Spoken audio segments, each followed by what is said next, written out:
So next is a question number 15. What is reverberation? How can it be reduced?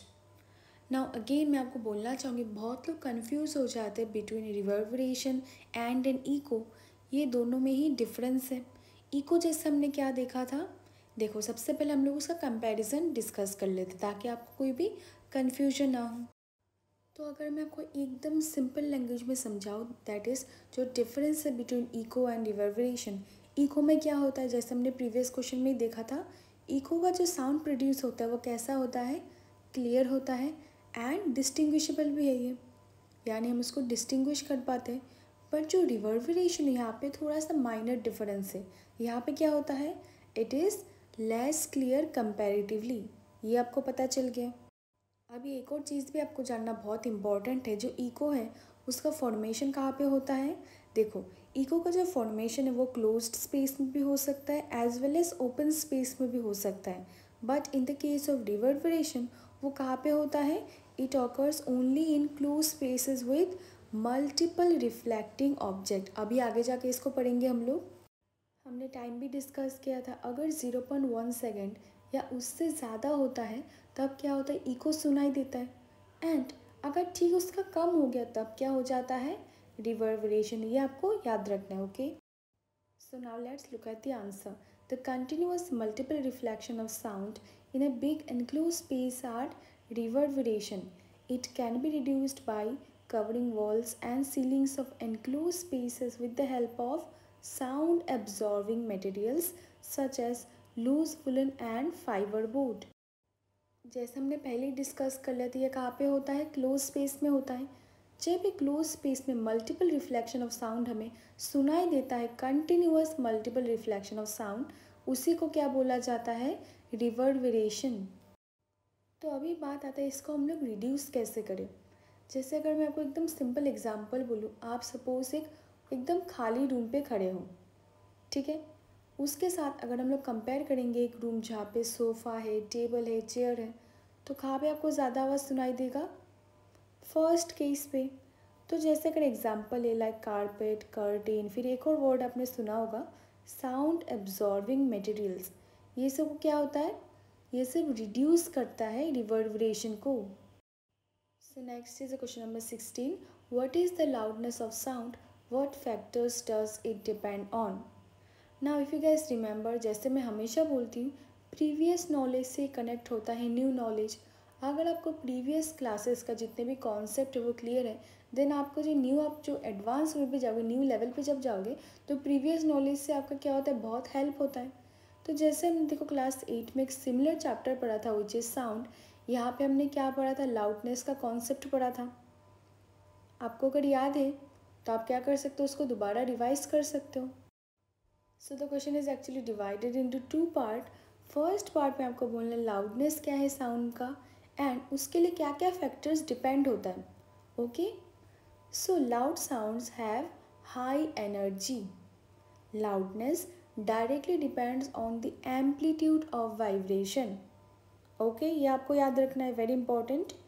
It is proportional to the square of the amplitude of vibration of sound. तो जैसे loudness आपको term से समझ में आ रहा कुछ loud आवाज़।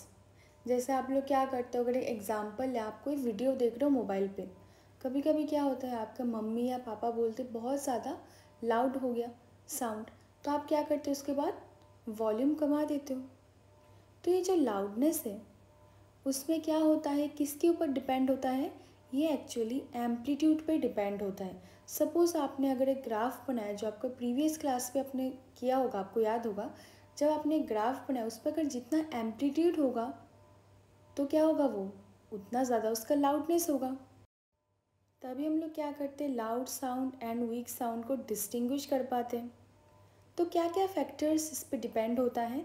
First, जैसे मैंने आपको बोला, एम्पलीट्यूड, जो बहुत ही इंपॉर्टेंट है, एग्ज़ाम में आने से आपको एम्पलीट्यूड लिखना ही है। फिर आप और भी लिख सकते हो, जैसे vibration of particles, distance from the sound source और sensitivity of ear. Okay, so I hope it's clear. So next is a question number 17. Explain how bats use ultrasound to catch prey. Now this question is actually very important from exam point of view also. यहाँ पे आपको बोलना है जो bats है वो ultrasound के help से कैसे प्रे को कैच करते हैं। तो क्वेश्चन को डिस्कस करने के पहले आपको जो टर्म है वो समझना पड़ेगा कि व्हाट इज़ अल्ट्रासाउंड, यानी आपको अल्ट्रासाउंड का मीनिंग जानना है अलॉन्ग विद द रेंज, उसका रेंज क्या होता है। अल्ट्रा आपको नाम से समझ में आ गया कि यहाँ पे क्या होता है, जो साउंड वेव है और उसका जो फ्रीक्वेंसी है that is sound wave with frequency which is higher than the upper audible limit of human hearing, उसी को क्या बोला जाता है, अल्ट्रा साउंड। हमारा ह्यूमन्स का क्या रेंज होता है, 20 हर्ट्ज़ टू 20,000 हर्ट्ज़। तो जैसे मैंने आपको बोला क्या होता है, it is higher than the upper audible limit of human hearing. तो ये क्या होगा, ऑब्वियस सा बात है, हमको अगर सुनाई नहीं दे रहा है, हमारा रेंज से वो ऊपर है, तो वो क्या हो जाएगा, अप्रॉक्सीमेटली 20,000 हर्ट्ज़, इसीलिए हम लोग को सुनाई नहीं देता। So let's look at the answer first. Bats have the ability to produce high-pitch ultrasonic squeak. These squeaks get reflected by objects like prey and return to their ears. This helps the bat to know how far its prey is. तो देखो ये actual में बहुत ही interesting phenomenon है। तो जो bats थे वो अपने प्रे को कैसे फाइंड आउट करते हैं, लेट्स अंडरस्टैंड। जो बैट्स थे हमें पता है वो कब निकलते हैं, रात के टाइम को निकलते हैं, राइट। दैट इज़ बैट जो अपने प्रे को सर्च करते वो कब करते हैं, अगर आपको किसी ने पूछा आप क्या बोलोगे, रात को करते, करेक्ट। तो बैट्स क्या इमिट करते हैं, ultrasonic wave. I will repeat it again, bats क्या करते हैं, अल्ट्रासोनिक वेव को इमिट करते हैं। उसके बाद क्या होता है, ये जो स्क्विक्स है वो कहाँ पे जाकर रिफ्लेक्ट होता है, जो भी उनका प्रे है, ठीक है, उससे क्या होता है वो ऑब्जेक्ट में जाकर रिफ्लेक्ट होके वो रिटर्न होता है कहाँ पे, उसके ईयर्स पे। उससे क्या होता है, बैट को पता चल जाता है कि वो जो प्रे है वो कितना डिस्टेंस दूर में है। और we can also say that the nature of reflection tells the bat about the location and nature of obstacle और प्रे। आई होप आपको ये वाला समझ में आएगा, बहुत ही सिंपल है। Okay, so now let's move on to question number 18। How is ultrasound used for cleaning? Similar kind of question. So objects that need to be cleansed are put in a cleaning solution and ultrasonic sound waves are passed through the solution. The high frequency of ultrasound waves helps in detaching the dirt from the objects. In this way, ultrasound is used for cleaning purposes. तो cleaning purpose के लिए क्या होता है, ultrasound का use किया जाता है। अल्ट्रासाउंड को क्यों यूज़ किया जाता है, सपोज़ कोई भी ऑब्जेक्ट है जो देखो जिसमें सपोज़ लाइक डर्ट है, ग्रीस है, उसको क्लीन करना बहुत ही लाइक एक इम्पॉसिबल टास्क है, तब क्या होता है, अल्ट्रासाउंड का यूज़ किया जाता है। सो हम लोग वन बाय वन समझेंगे।